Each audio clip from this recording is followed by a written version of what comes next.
خود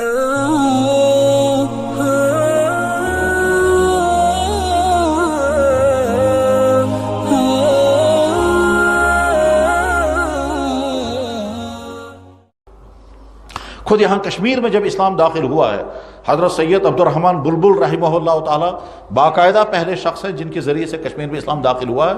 تو جب وہ یہاں کی اس بادشاہ سے ملاقات کی ہے، انہوں نے اس رات کو انہوں نے دریائے جہلم کے کنارے پر رات گزاری، اور ساری رات وہ دعائیں کرتے رہے کہ یا اللہ، یہاں مسلمان تو آئے ہیں اس سے پہلے بھی، مگر اسلام یہاں پھیلا نہیں ہے اور یہاں کوئی شخص مسلمان نہیں بنا ہے. میں پہنچا ہوں اس ارادے کے ساتھ کہ یہاں کے بادشاہ کو میں اسلام کی دعوت دوں گا، اور اس بادشاہ کا نام تھا رنچن، اور یہ بدھسٹ تھا. چنانچہ دریائے جہلم کے کنارے پر انہوں نے رات گزاری، ساری رات دعائیں کرتے رہے، سجدے میں بلک بلک کر اللہ سے انہوں نے دعائیں مانگی ہیں، اور فجر کی اذان کے وقت کے بہت وہ اذان پڑھی. یہ سوچ کر کے پڑھی، ہو سکتا ہے یہ پہلی اذان بھی ہو اور آخری بھی اذان بھی ہو، اسلام نہ پھیلے یہاں، اور یہ بھی ہو سکتا ہے کہ پہلی اذان ہو اور اس کے بعد پھر یہ اذان صدیوں تک نہیں بلکہ قیامت تک چلتی رہے گی.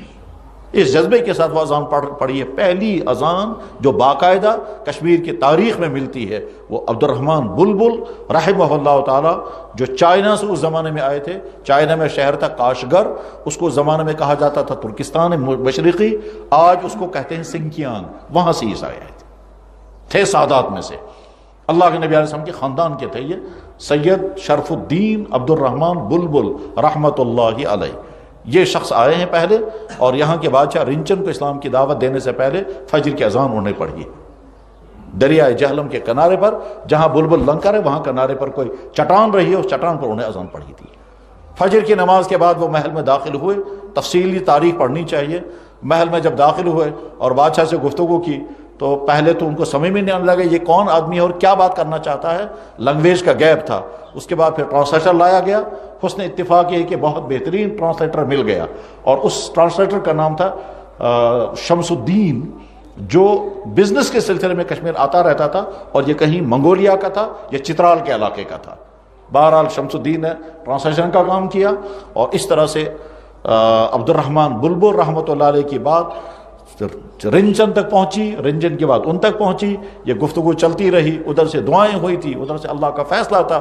تو وہ دوپہر سے پہلے رنچن نے اسلام قبول کیا، مسلمان بنا، اور اس کے بعد پھر اس کا نام صدر الدین رکھا گیا، اور ظہر کی اذان اسی محل کے اندر پڑھی گئی.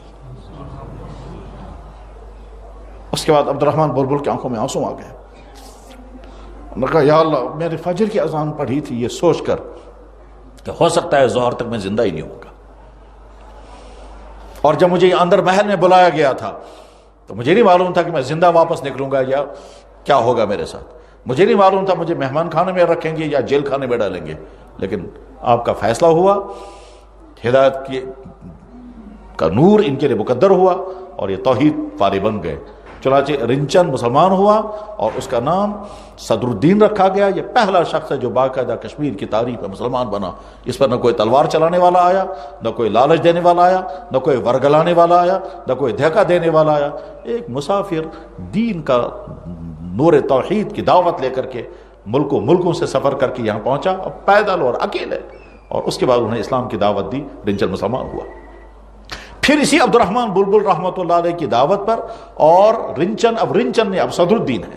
صدر الدین کی مہمان نوازی اور اس بزرگ کی محنت کے نتیجے میں چند ہزار افراد یہاں کشمیر کے مسلمان بن ہو گئے، اور اس کے بعد پھر عبد الرحمن بلبل کی وفات ہو گئی.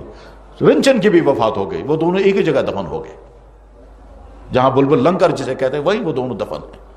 اس کے تقریباً 40-50 سال کے بعد حضرت میر سید علی ہمدانی، حضرت شاہ ہمدان رحمہ اللہ تعالیٰ تشریف لائے، اور اس کے بعد پھر یہاں اسلام پھیلا ہے. اس کی لمبی تاریخ ہے. ہم کو چاہیے کہ اپنی تاریخ پڑھیں، جس سے ہم کو پتہ چلے کہ اسلام کی دولت اور اسلام کی نعمت ہمیں کیسے ملی ہے. اور اب تو اور زیادہ اہمیت ہے اس تاریخ پڑھنے کی، اس لیے کہ بہت سارے لوگ کہتے ہیں کشمیریوں کو دھوکہ دے کر کے اسلام قبول کرایا گیا. کوئی دھوکہ نہیں، اللہ کے فضل و احسان سے اس کفر سے نکل کر ہم اسلام کی طرف آئے.